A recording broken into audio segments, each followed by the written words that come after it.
What's going on, guys? Run Good Vapes coming at you. We are going to be taking a look at a mod today, the Cuboid 150.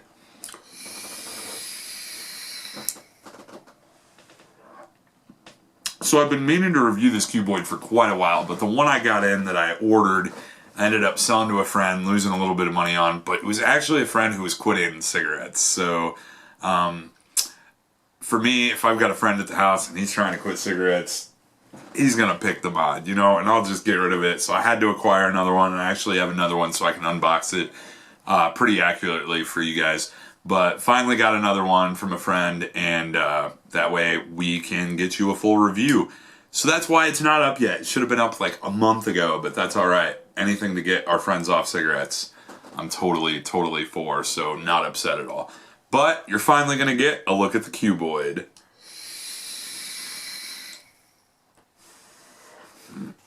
So like Wismac, Joyetech, these companies seem to be throwing a lot of stuff at us in the last, 6 months. And it's a lot of good stuff, which is weird. I haven't done a bad review on Joyetech yet. So we've got, we've had some mods that I'm not a big fan of lately, but Joyetech, Wismac, things are rolling out pretty strong. The RX200, the DNA 200 from Wismac. We got the Joyetech, the VTC Mini. Now the Cuboid, I mean, legit, things are looking up, but... So the big thing about, obviously, two 18650s in the Cuboid, it's a little taller mod. Let's just put it side by side with the RX200. If you see that, it's going to be a little taller, a little skinnier.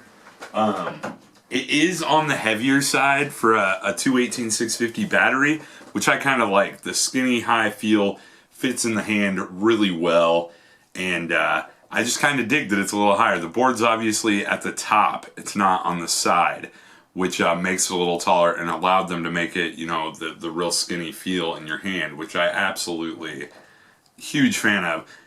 Definitely is like in my very regular rotation right now. The Cuboid, the RX, the Vapor Flask Classic, which we're going to be reviewing soon. Right now, that's like my favorite mod. But and even the IP3Li Carbon is still in that rotation. But this Cuboid has definitely found a spot in it. It's an easy pocket mod. Absolutely love it. Even though it is a little heavier than most 2 devices. Loving it. I am rocking the Cleto. Not chucking huge clouds going for flavor today. But we're going to have a review up on that too. Absolutely loving the Cleto. Little sneak peek there. I love it. But it's cool because as you guys have seen lately, I don't love everything. Like there's some mods I just have not had fun with lately. But this Cuboid's pretty cool. The display is pretty simple. It's got a nice dual battery on the bottom there. The meter, so you can see what each battery's at. Sometimes I'm finding that your left battery, when you're looking at the front, is draining a little faster than the right battery, probably because of that series setup. But I'm just swapping them. Every time I charge the batteries, I just swap them out. So they're getting, every 2 cycles, they're getting the same discharge, which is pretty good. I got LG HD2s in here right now.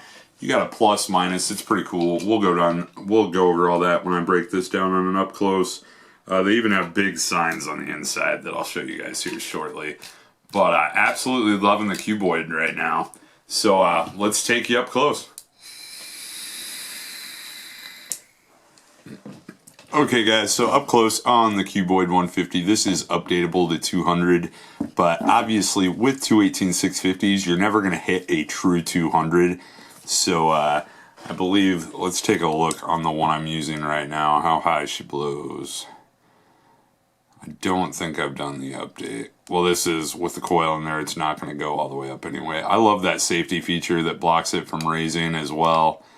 I love that. It's not going to let you fire that atomizer higher than it was meant to, which I absolutely love. But it is upgradable to 200 if that's your thing. So let's open this up. First, Cuboid 150. We got all this junk on the side. Who really cares, right? Back, we got some information. What's included? It's going to be the Cuboid, the USB cable, manual, and warranty card. Nothing crazy. I got the wrong box on here. This says black, but you're obviously going to see it is the gray. There are 3 colors available. There's the black, which I was vaping on earlier. And then we have the gray. And then there's a stainless steel, where all this on the is just stainless steel, which is a fingerprint magnet. You'll also see the front picks up fingerprints real easily, but you'll just have to wipe that down on a regular basis. But the stainless steel version does that all the way around as well. But let's finish up with the box here. Pull this out. We got a warranty card with some authentication stuff in there. We got a nice user manual. Joyetech does a great job of bringing out good manuals. I will give them that. They walk you through absolutely everything. And then a USB cable, as if we all don't have 40 of these already. So that's what's in the box for those that care. I don't. It's a mod. Just pull it out and use it. But if you want to know, if you want to walk through, they do have a great manual in there. So 510 is going to be real nice. It's actually, I've heard some people that have long 510 pins on their atomizers that there's like 0.5 millimeter gap there. I have not found that with any of my RDAs or tanks. And I do have a few with a pretty deep 510, and I haven't had an issue yet, but I have heard there are some out there that you might have like a 0.5 millimeter gap right here. Not a big deal at all. But open this up. It's kind of difficult to open when it's empty, but you're gonna have plus minus, so you know, and it, I don't know if we're gonna be able to see in there. Yeah, I don't think you are. There we go. There's a plus sign on the left that's real big, a orange plus sign, and a blue negative sign on the right. So it's real easy to tell. I know that's hard to see, but it's real easy to tell what battery goes where. There we go. Look at that. So super easy in that regard. I'm actually going to load this up with the batteries from this so we can turn it on. Or let's just do this. So your display's pretty nice. You got your wattage, your voltage, your coil, your amp. 3 clicks.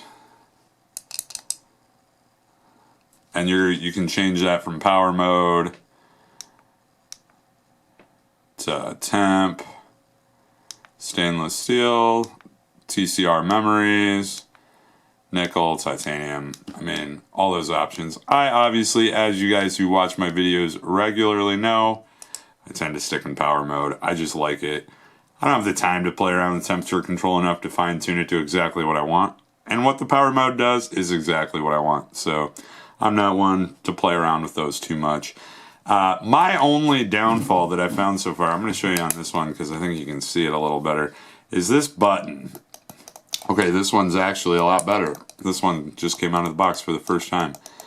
And the complaint I'm about to tell you, I'm the only one I know that has one of these that's experienced it. So it's probably not a huge problem. Everyone else I know says they don't know what I'm talking about. But this fire button, sometimes when I push it down, the bottom of this fire button will catch under that bottom lip, and I can tell as soon as I release that it caught, and I just have to push it up with my thumb instead of just in and out. So just a FYI in case you get one that is a little catchy, kind of watch out. But yeah, this one, I can already tell this one's never going to do that. And I've heard from a lot of other people that they had no idea what I was talking about. So you got your USB plug here. I only use this for updates, guys. Even on their website, they say charging and updates. This is a dual 18650. I don't care how good your chip is. I don't charge here. Take them out. It's super easy. Throw your 18650s in a charger. I'm all about battery safety. See, that's a little difficult. When there's batteries in there, it's super easy. You just push it down and it pops out. But when it's empty, it's a little difficult. So if you don't like it the first time you do it, when you get it, don't worry. Once you get batteries in there, it's going to be fine. But yeah, other than that, super clean, super small device. Real quick before we take you back, I'm going to put it side by side with the RX200 here so you get a feel. It's a little taller, but it's really skinny. So I absolutely love the size of this, and the feel in the hand is just great. You can go either way, and it's real easy to fire. So, let's take you guys back up. We'll talk on it. We'll vape on it, and we'll get you guys on your way. How about that? You guys know me. Quick, easy, simple. I'm just going to tell you what it is, what it does, what I like, what I don't like. Those that use temperature control that I know personally that I trust, they're saying this TC is awesome. Obviously, it's going to have pretty much the same capabilities of the E-cig Mini, which I've done a review on, the E-cig, which are excellent devices, the VTCs. Love both of those. My girlfriend right now is using the VTC Mini as her everyday mod, the single 18650. She loves it. The Cuboid was just a little too heavy for what she liked. I love the weight of it. I like knowing I have something in my hand. If you do want something a little lighter, VTC Mini is there. It's just going to have one 18650, so you're going to have to trade them out a little bit. But yeah, 68, 69 watts, which is what I'm running on the Cledo. I absolutely love it. It's a very true 68, 69 watts comparatively to other devices. Haven't had a problem with it yet. Absolutely, absolutely love the power it gives off. Right where it should be. Big fan of it. So yeah, Cuboid I think is a winner, guys. If you're deciding, I see this posted all the time, every day. Should I get an RX200? Should I get a Cuboid? Should I get an RX200? Should I get a Fichai? Should I get a Cuboid? Should I get a Fichai? These seem to be the three major ones that are battled back and forth right now. And I'm going to tell you right now, for me, I didn't like the Fichai. Go watch the video. I'm not a fan of the Fichai at all. I think it's a weak box mod. So I think if you're deciding between the RX200 and the Cuboid, the only thing is you got to decide, do you want 3 18650s or 2 18650s? The Cuboid's obviously a heavier mod anyway. There's not a whole lot of weight difference, even with 3 18650s in here. So it's not like it's a whole lot lighter just because there's one less battery, because it's a heavier mod. So it's kind of the shape, what feels like the battery life. The RX200 obviously with 3 18650s is going to last a little longer. But as my everyday mod, I'm inclined to grab a Cuboid over an RX200 just because it's easier to carry around. It's smaller. It performs just as well. And from what I've heard, the TC is fantastic. So guys, if you were on the edge, if you don't know what you want, if you're deciding between a couple of them, I hope I brought a little light to that conversation. If you guys have a Cuboid, talk about it in the comments. Let me know what you guys think. I'll probably be doing a review on the Cubist that came out from Joyetech at about the same time.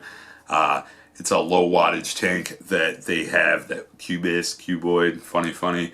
But I'll probably be doing that review on that as well. But if you have a Cuboid, talk about it in the comments. Let me know what you like. Let me know what you didn't like.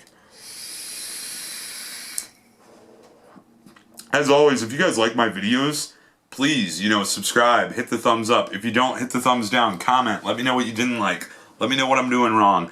I do all this for you guys. So coming up, we just got the Mini Volt kit in today. That arrived today. I completely forgot I ordered it, so that was kind of a nice surprise. And we have a ton of reviews coming up. We got juice lines in faster than I can even begin to review them. So we've got a bunch of those coming up. We're going to be doing a review possibly on the Griffin. I'm going to have a Crown, UL Crown tank review coming up next. I know it's been on the market for a while, but it's still a powerful player, and realized I have not done a review on it. I have a few of them, so I might as well get that review up for you guys. Still one of my favorite sub-ohm tanks, period. This Cledo might steal the cake, though. We'll talk about that. But yeah, we've got 15 to 20 reviews coming at you in the next couple weeks. Probably pretty fast because I'm getting stuff in incredibly fast now. But working at the shop helps too. So anyway, guys, yeah, let me know. Hit subscribe, hit thumbs up. Cuboid, I love it, as always.